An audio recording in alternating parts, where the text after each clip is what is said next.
Welcome back, everybody, to the interviews with veterinarians and MDs and scientists and pet professionals around the world about what we can do to help our pets live the best lives possible for as long as possible. And today, it's my pleasure and honor to be here with Dr. Sue Howell, also a veterinarian. We're talking about Sue's thoughts about vitality. So welcome, Dr. Sue. Thank you for Thanks, being here. Dr. Jeff. You're welcome. And maybe we should just start right there and tell me what your thoughts are about vitality. Wow, vitality is one of my major goals in what I do with my pets in practice. And my whole my whole office is focused around improving vitality and longevity, wellness. But I'm also focused very much on nutrition as a basis for vitality. So we talk an awful lot about how to feed the cells of the body and keep the body well energized appropriately with food, and bringing body balance back through nutritional strategies. So what does that mean, feed the cells of the body? Yeah, so I think some of it has to do with the scientific way of giving, enzymes and nutrients and all of the things that make your cells work better, give them energy from the mitochondrial standpoint. I mean, this is like all science, right? But but basically, I'm just trying to give whole foods to pets in order to bring them all the nutrients that their cells can flourish with, and try and help people understand that feeding dead food isn't going to improve your pet's life. Feeding living food is going to bring life. Okay. So what do you mean by dead food? Yeah, so when we talk about dead food, we talk about food that's been overly processed, that isn't functional because it's either one, not grown appropriately, the soil's not healthy, which is the majority of the food actually that comes from what pet manufacturers source. And staying with fresh whole foods and lots of variety as opposed to like dry, overly processed kibble. Yeah, So variety of fresh foods. correct. Yeah. Fresh, preferably vital foods. Vital to equate vitality and energy. Oh, for sure. Yeah, I have pets that come into my office, and if they're eating food that isn't giving them energy, then they'll be really dopey and they'll have all sorts of symptoms. And you see this with your pet patients, right? They come in and they're just depleted, and they have illnesses, skin problems, digestive issues. I mean, you name it. They're not doing well. And what we can do is see a huge shift in that energy level. And I do muscle testing too, so I can kind of get a concept of how much energy is coming from this animal's nervous system. And a lot of times there's like hardly any. And I measure energy fields around these pets. And the larger your field is, the larger your immune system capacity is and your ability to adapt and deal with the environment. And I see a lot of these pets that have an energy field of maybe less than an inch around their body. And that's not a good amount of ability to interact and dysfunction. So we work on growing the fields.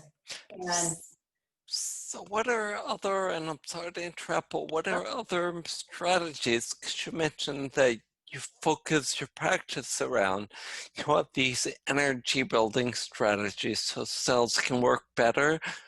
Can you give us some other examples? yeah, so besides whole food, I do some Chinese medicine whole food therapy. I'm a certified veterinary food therapist. So I look at body patterns, hot and cold. I mean, had lots of other people on your program talking about energy and balance from a Chinese medicine perspective. But feeding foods that are going to balance the system. If you're too hot, you want to eat cooling foods. If you're too cold, you want to eat warming foods. So I do a lot of educating on that. We also do whole food supplements to help give specific concentrated nutrients to different parts of the body so that they can function better as a whole. We work with herbs, we work with some homeopathics, and just, yeah, a combination of just natural things. So you're mentioning, a bunch of different things that can help the body's symptoms, work better, body cells work better. Do you have any feeling or anything that you want to share on, on the relation between, say, symptoms that we express and the vitality of the individual, the energy in the system, whether it's the energy produced by mitochondria or from food or... Yeah, so I look at symptoms as the end point of dysfunction. So like if you start up here you have a challenge to the body, okay? And bodies naturally know how to adapt to challenges. But if they're not able to relax and adapt and they stay in this kind of fight or flight mode because they're always being challenged by all sorts of stuff, inflammation becomes really chronic, and then you get into imbalances, and then you get into symptoms, and then you get into disease.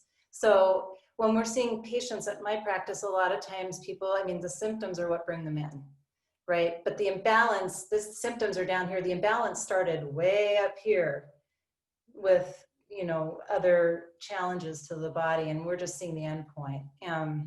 So when I talk to people, it's not the symptoms that I'm trying to address with these pets. I'm trying to help bring body balance back. And if your balance is better, your symptoms are going to go away.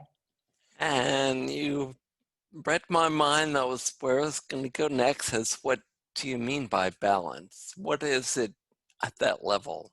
Yeah, it's bringing them back up the chain where their body is capable of adapting to changes in the environment, to foods, to stressors, to all of the things that pets come in contact with. And that can be emotional too, it can be all sorts of things. But yeah, the better the adaptive strategies and the more capable the body is of resolving inflammation, but still having an active immune system to handle inflammation. To mount an inflammatory response, you have to have inflammation in order to heal, but you don't want to have it all the time. So it just needs to restore the normal balance of the system to react to a situation and then to recover from it and rest and recover. So yeah, that's where I'm talking about the field, right? The larger the field around you and your organs, the better you have a chance to deal with and adapt. Got it. Well, that biofield that you're talking about is actually just now being investigated deeply in science. So I know we all look forward to the day when the biofield is indeed, part of the the regular model. But for now, vitality is a reflection of that field.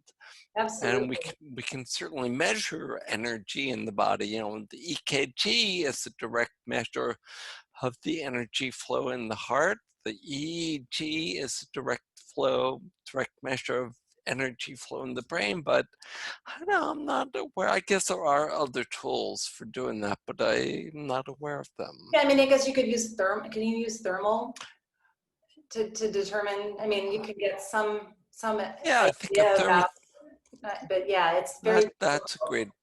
Yeah. Huh.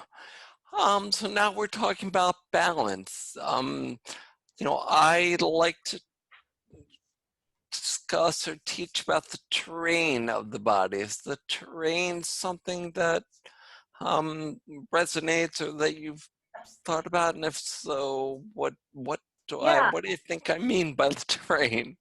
Well, I think you can talk about all sorts of terrains. I mean, we talk about the digestive terrain an awful lot, you know, the microbiome and keeping that terrain, you know, maintain the terrain, make sure that you keep the soil healthy.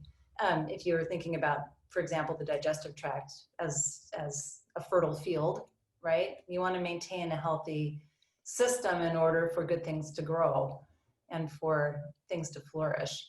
So yeah, if you want to think about the whole body as a terrarium or whatever, then yes, yeah, the terrain is very important, and it has to be given the things that help it flourish as opposed to things that are going to destroy it and damage it. Got it. So there's the terrain imbalance. And at the same time as the terrain theory was being propagated in the 1800s, Louis Pasteur was coming up with the germ theory. Mm. So of course now we focus a lot on germs and anti-germs. And in your mind, do you think the terrain imbalance or germs are more important? But absolutely the terrain balance, because if the balance is there, the body can handle the germs, and that germs aren't going to be something that a body is going to have to be compromised by, because it's going to be able to deal with, you know, just keeping things from growing in excess and from, you know, like bacteria, for example. You're not going to get an overgrowth of bacteria on the body if the body's in balance. Got it. Yeah. Got it. So in a similar vein, you've got, say, two dogs walk into a kennel. They both are exposed to kennel cough, but only one gets it. Yeah, how's that? Why is that? Why is that?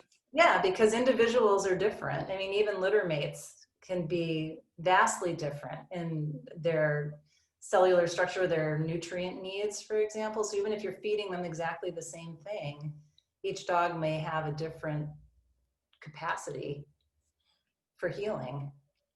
So yeah, it's very fascinating. It's like, we like to say that some dogs, I don't know, I like to think about dogs and cats as, you know, they were given certain gifts from their parents and um, from their ancestors, and it all comes a lot from how they were fed, how their parents were fed, and how their genes are now being expressed because of that. So yeah, those animals may have different capabilities depending upon a lot of things that happened before they were even born. But we can optimize the expression of some of those genes by turning some of the good ones on and the bad ones off by how we feed them and how we manage their environment. And that's where pet parents can be so powerful with their care of their pets, because I want people to feel enabled and excited about, like, they're actively able to do something for these pets that are needing some help. And yeah, it's very cool when you realize that you have some power in that regard. Well, that was going to be what I was going to ask. Is you talked about food as a way of turning on good genes and off bad genes, but you said other things in the environment. So like what? Um, yeah, I mean, how we keep our pets, their living space. For example, I just put up a air purifier, an ionic air purifier, to try to keep some of the bacteria and the molds and viruses out of the air, better air quality. What they're drinking, you know, are they drinking tap water? How much chemical is in what they're drinking? You know, be able to give them spring water instead. You know, there are choices that we can make. And animals, unlike people, can't choose those things. You know, we have to choose for them. And that's where I think people can be, I mean, you can really take a hold of that. You know, even where they sleep, are they sleeping next to the Wi-Fi router in the house? Is that disrupting their nervous system? You know, is there some type of material they're sleeping on that doesn't agree with them or would be best for them? The toys they play with, it's everything that we do for them in their environment, where we take them to play, who they play with. Yeah.